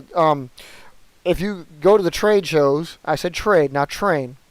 They give you certain things like this. In this one's case, Evans Designs. If you look that up, they almost like all kinds of lights on this scale are in there. They have a lot of them for different ones because, man, people go crazy on these model railroad layouts. But they have like ones that look like flashing blue, flashing red for cops. Typically the ones for emergency vehicles, cops, fire, emergency vehicles in general, ambulances and stuff like that. But they have some that look like welding, so they're bright, stroby white. They have some that look like flames. So you get, I mean, there's many options depending on what you want to achieve. Obviously, I think just basically just having blinking red is perfectly fine. Yeah, positioning would be a little bit tight, I suppose. This is from battery to the tip of this, though. It runs to 12 inches, and actually, okay, I can stretch it out to 13. So you do have a little bit of play. I guess it just depends on where you're willing to put, like, you got to keep I should keep track of where the switch is, so you can press on your plane and turn them on or off, and then just make sure the weight is distributed properly, so where your battery is in the proper spot. I would have no qualms with putting this thing even on a plane this size. I think this would hold it just fine. It may turn it into a shorter range bird, but I would think it would work because this is a little hefty. And I never even thought about to ask him, even though I knew very well that when I came into the show, I was looking for these lights to be on these planes. I didn't think to ask him if they actually came with a smaller battery holder, or it could be, because they come with larger ones. Some of these come with 9-volt battery attachments on there. It's like, yeah, get a 9-volt on a plane. I don't think you're going to be able to do that and not have a weight penalty. But this case, I mean, yeah, I do. I think it's only a matter of time. And then, leading up to what we were talking about, if there's a way, and I have never looked into it, maybe there is, one of y'all can tell me like right now, but if this battery could power a camera, oh, we're golden. We just need to be able to figure out a way to get a body around that damn camera. Because I don't know if it's, I don't think it would be as simple as pooping a switch and getting it to record and unrecord, but if you can, I think we'll have to Arduino that. If you can, dude, let's do it. I will so get up like let's everybody get a collab live show and see if we can build a plane with a camera so we can excite some people. My biggest problem would be trying to figure out, are we putting it on a stunter or are we putting it on an interceptor? I've always said, again, I always like to think that Javelin, because two main reasons. One, the weight penalty would be the least, and the second would be it'd be like on a roller coaster ride and everybody would lose their lunch. Because you'd go all the way up and then go all the way back down. And I mean, like, okay, at the apex of it, you probably wouldn't notice it too much because all you'd be looking at is sky. That would be the worst problem, is because you probably wouldn't get that sick because you wouldn't have a visual reference in front of you to let you know that you were like going up, stopping, and then dropping. Not like a real, like, even, I don't know if any of you watch a video through the roller coaster ride, like especially from the front end. Sometimes it can feel pretty good. Sometimes. Not a lot of times, I admit. They're kind of corny. But the nose of a plane, or anywhere on the plane, as it goes all the way up and then comes all the way back down, whew, Javelin would put you through it. Whereas, I mean, you'd probably just get dizzy on like any one of your stunt planes. So, I don't know. I ultimately, of course, I think it had to be a glider. It's going to have to be a something that glides really good. For multiple reasons, not just like I said, the excitement or how it looks. I think, if you're at tree level and you see trees passing, you'll get a better example. I mean, this isn't nothing that couldn't be achieved by a drone, I guess, but if you know your planes, you know what you want to see out of it, and you want to see what it does. So I don't know. There's that. I'd like to think that it's much cooler.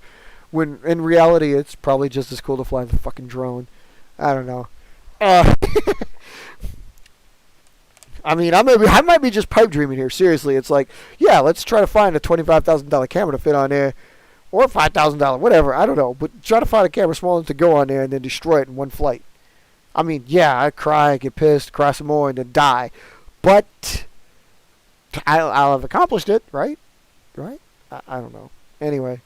Hey man, pipe up if you think any of y'all out there, if you watch this and you say that, like, please provide me a link, show me, hey man, I got some cheap cameras, I'll hook you up. I mean, I'm waiting. I don't know.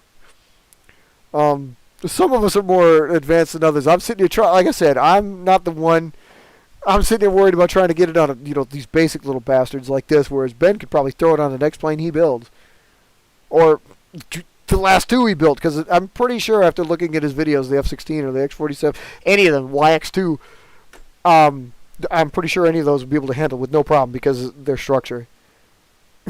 No problems. He's got like ready built body, so it's ready to take one.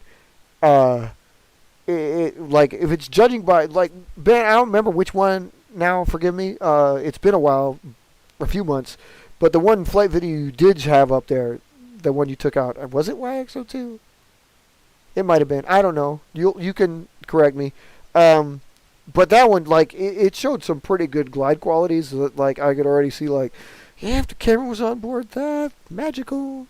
So, but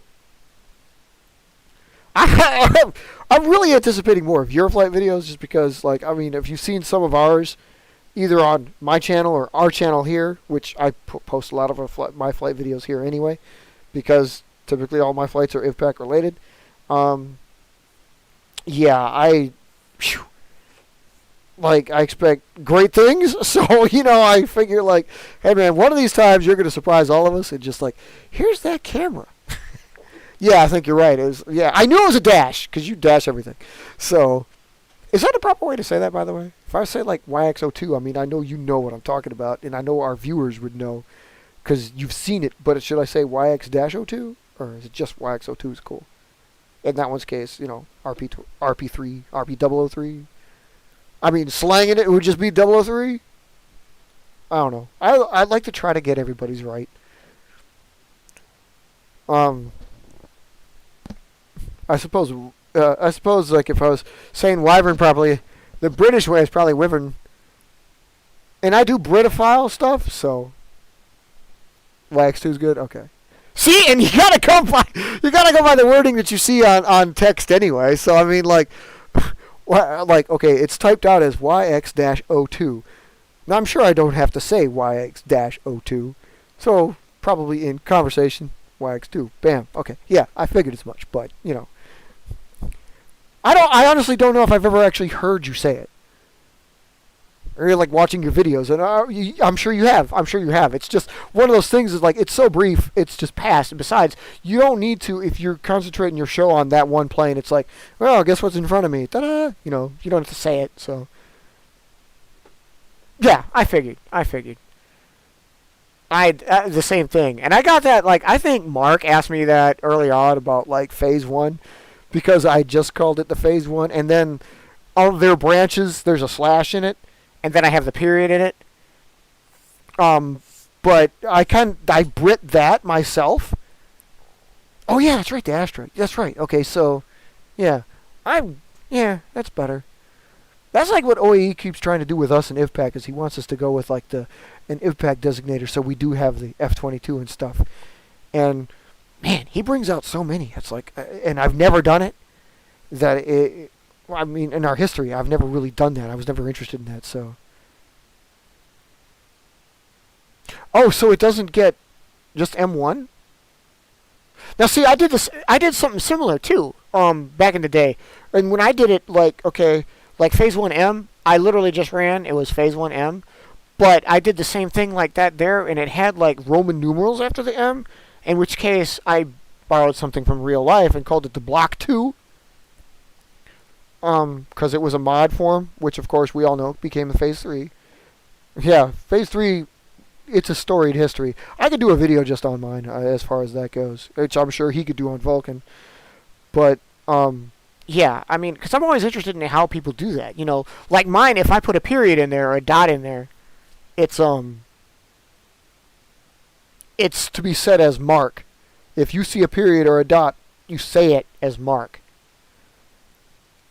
So yeah, I can't remember one that does. Oh, I do it with phases. If a phase 3 or a 4 borrows technology from directly from the base model of another one, it is, whether it's before it or after it, it gets the double Roman numeral treatment, because phases, the 1, 2, 3 are Roman numerals. So if it's a phase 2, well, it wouldn't be. Regardless, hypothetical situation, it was a phase 2 with phase 6 technology, it would be a phase 2 Mark 6. And it would just be a period. So, yeah, there is too many naming systems. It's, like, ridiculous. That's why I think UFOs are ridiculous. I don't knock anybody believing in UFOs. I believe in alien life myself. I think we'd have to be total fools to not. And I'm not trying to get off on a tangent. But all I'm saying is, like, when it comes to naming systems, for, like, I mean, everybody believes they've seen the same flying saucer, flying cigar-shaped object, right? So you're trying to tell me that, like, with all the countries on this one planet we have, and all these naming systems, and yet our planes pretty much look similar, don't they?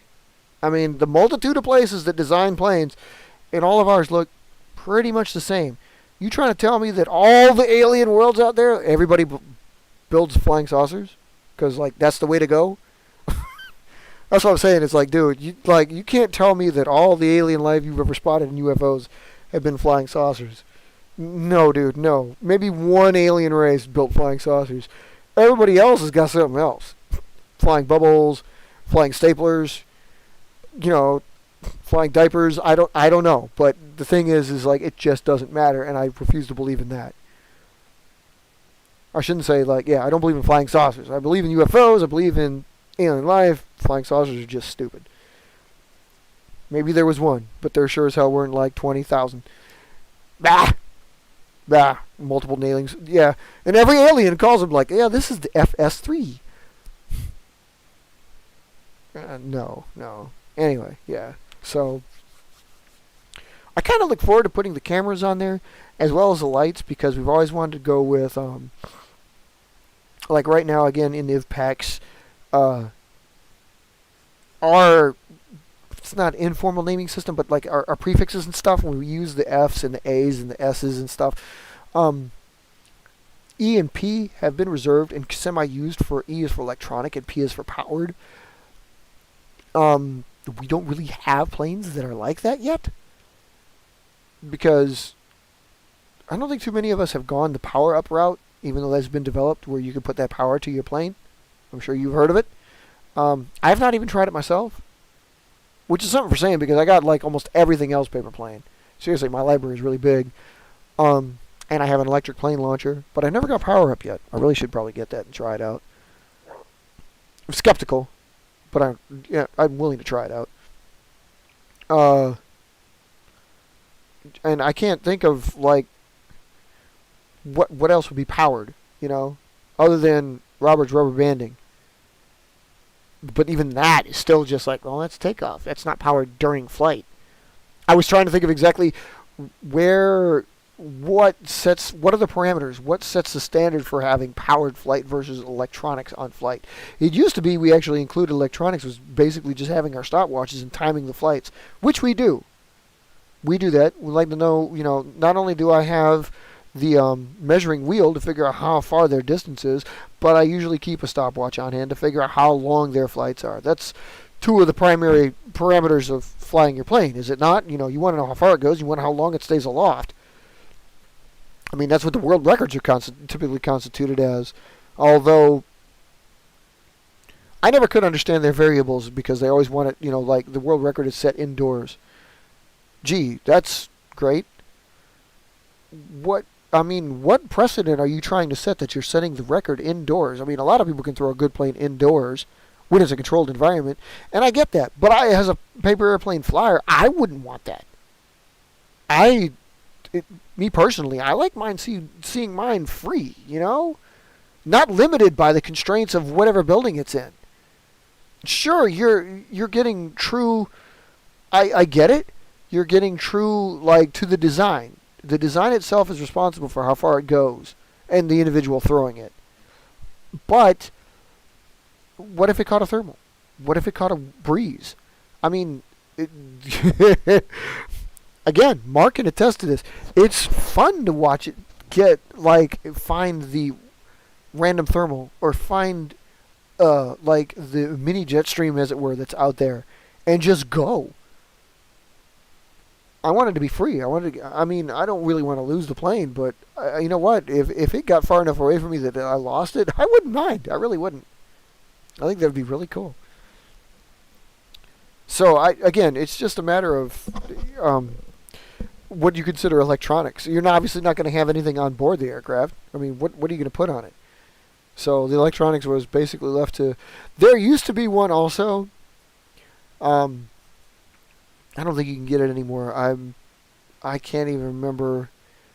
Oh, man, who produced it? It might have been an ST's creation. Now I think about it, but I'm not sure. I mean, it may have been Horizon Hobby that sold it, but there used to be a ducted fan radio control plane that was of the style of the KC-135, the AWACS. So it had a black and white radome on it that had a camera on it. I always used to think that would be really cool to get. And come to think of it, I believe that had a camera on it before drones were a thing. So it was our first foray into having, like, you know, readily available amateur drones. Because this was a while ago, you know. This was, and drones have blow up in the past 5 years, so this was older than that. So I'm just thinking, like, man, this was like a drone before drones were a thing, and this was on a plane. I always just think it'd be cool to have that one. I always wanted to get it and never did, because like every time I looked at it, I talked myself out of it. I mean, I'm pretty sure, I can't remember correctly, I think it was all styrofoam. I at least know it had a styrofoam radome housing the camera, which is where the camera lied.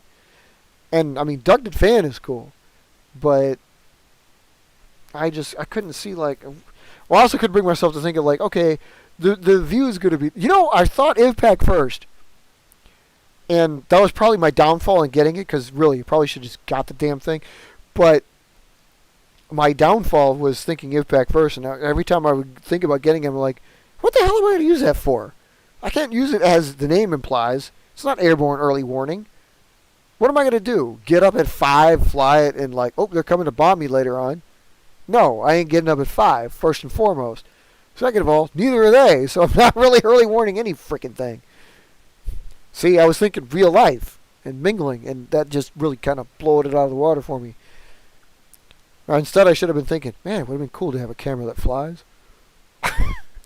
The adult in me took away the kid in me a long, long time ago. So the adult in me kicked the kid's ass and said, nah, man, we're growing up. Which is funny because, like, the kid in me is also, like, kicking my adult's ass about these paper planes. But to be fair, I seriously don't think that, like, you know, I mean, dude, what we're talking about, some of this paper airplane crap, some of the stuff that we do is way more beyond something you did when you were in first grade, 7 years old, looking at paper, thinking, my God, how can I fold this? Yeah, we come a long way. Yeah. But anywho, before I bleed this into something ridiculous, which is approaching 2 hours. Is 2 hours ridiculous, people? I don't know. Are we having a good time? I don't know. We got some topics out there. We didn't actually go off on a tangent too much. Sorry, Mark. What would you like us to talk about for your tangent today? How about them hurricanes, man? Dude, seriously, a lot of them landing out there, ain't it? But it has to do with wind. I could possibly fly a plane in a hurricane. And by that I mean paper. Wouldn't that be something? If there's any chance you can get an updraft that takes it into, like, the nearest... Man, that would be something, wouldn't it? Robert, I would need to borrow one of your Powerhouse paper planes and taper the hell out of it, and then see if I could launch it, because it'd have to be weatherproof, waterproof. Get it up there, and then put some message inside of it that says, like, if found, this is where I belong. Tell me how far I went. I mean, seriously, that'd be like doing, if y'all ever seen the movie Twister, and if you've seen what, like, our storm chasers had to go through in the early days to, predict tornadoes, or at least attempt to. it'd be like trying to launch one of those and then having transponders in to figure out. Oh, see, there you go. And again, those things with electronics on planes, a transponder on there, so you can figure out where your plane goes. I might not lost the 3 famous losers that we had back in the day if it wasn't for that. I just don't know, man. Like, the possibilities, like, as long as we keep making stuff small, the possibilities are endless. I would think it would be kind of cool just to have actuators or servos on the plane that would deploy the landing gear for us.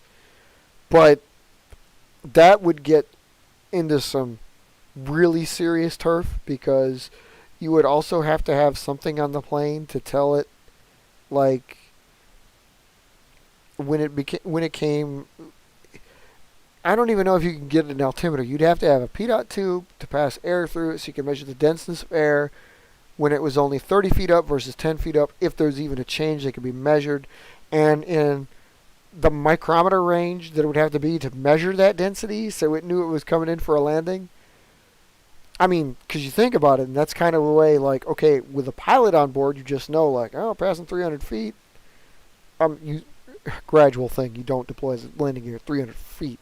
It's way higher than that. But you know what I mean. You get to a certain altitude, you drop the gear.